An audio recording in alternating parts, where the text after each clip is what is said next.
Hello everyone, my name is Jasuband and I welcome all of you to the group discussion tutorial 1. Today we shall know what is group discussion and why is it conducted. It's very simple.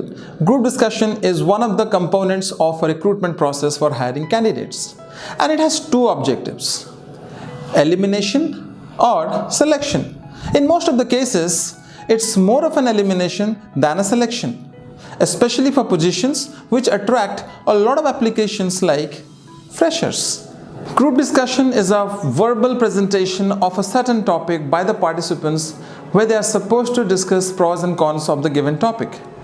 It's different from a debate in the sense that no one is here to speak exclusively for or against the topic.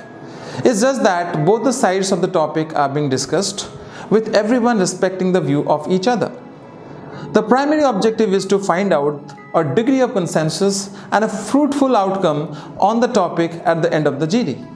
On a positive note, group discussion is a golden opportunity to showcase your multiple skill set at once, like taking initiative, leadership, articulation skill, situation handling skills, group behavior, patience, persuasive skills, and many others. That's all from this tutorial. Stay alert and stay subscribed to my channel for my next video on the use of group discussion as a selection tool in multiple sectors. Thank you.